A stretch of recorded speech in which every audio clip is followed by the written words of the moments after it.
প্রথমবার বাংলাদেশে আসেন পবিত্র কাবা শরীফের ইমাম শায়েখ ডক্টর হাসান বুখারী।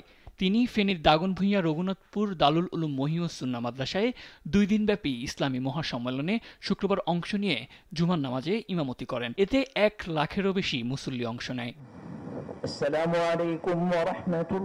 দুপুর 1টার দিকে ডক্টর হাসান বুখারী হেলিকপ্টার যোগে এসে রঘুনাথপুর হাই স্কুল মাঠে নামেন। নামাজ আদায় শেষে তিনি আবার ঢাকায় ফিরে যান। বড় জামাতে পবিত্র কাবার ইমামের ইমামতিতে জুমার নামাজ আদায় করে শুকরিয়া আদায় করেন মুসল্লিরা। আমি মোবারকবাদ জানাচ্ছি আমাদের বাংলাদেশে প্রথমবারের মতো আগমন করার জন্য আমাদের আজকের অনুষ্ঠানের প্রধান মেহমান, যাকে উপলক্ষ করে আমরা সবাই সমবেত হয়েছি, আল উস্তাদ ডক্টর শেখ হাসান বিন আব্দুল হামিদ বুখারী হাফিজাহুল্লাহ। আজকে আমাদের অনেক বড় সৌভাগ্য, কাবা শরীফের ইমামের পিছনে আমরা জুমার নামাজ আদায় করব। মহান আল্লাহর দরবারে আমরা শুকরিয়া আদায় করছি। জুমার নামাজের খুতবায় কাবার সাবেক ইমাম মুসলিম উম্মার শান্তি কামনা করে দোয়া করেন। পবিত্র কোরআন ও হাদিসকে আঁকড়ে ধরে মুসলিমদের ঐক্যবদ্ধ থাকার আহ্বান জানান।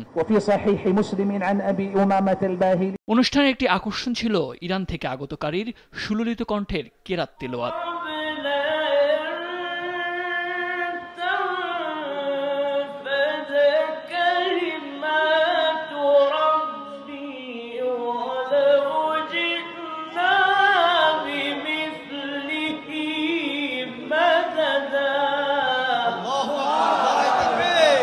এছাড়া ইসলামী সঙ্গীত পরিবেশন করে কলরব শিল্পী গোষ্ঠী সহ বিভিন্ন সাংস্কৃতিক সংগঠন। আয়োজক মাওলানা সালাউদ্দিন জাহাঙ্গীর জানান, 10মবারের মতো এ মহাসম্মেলন অনুষ্ঠিত হয়। এমন আয়োজন অব্যাহত রাখার দাবি স্থানীয় মুসল্লিদের। আল্লাহর শুকরিয়া, মাবুদের শুকরিয়া, আপনাদের কৃতজ্ঞতা।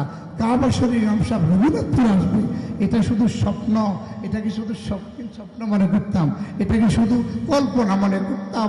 আমার রব যে পারে, আমার আল্লাহ যে পারে, আমার আল্লাহ যে আমাদের প্রতি রহম করে, বন্দার চাহিদা, বন্দার আবেগ, বন্দার তামান্না, বন্দার আরজু আল্লাহ যাতে ক্লোজলি পূরণ করে, এটা আপনাদের দোয়া, আপনাদের শরীফ সম্ভব হতো না।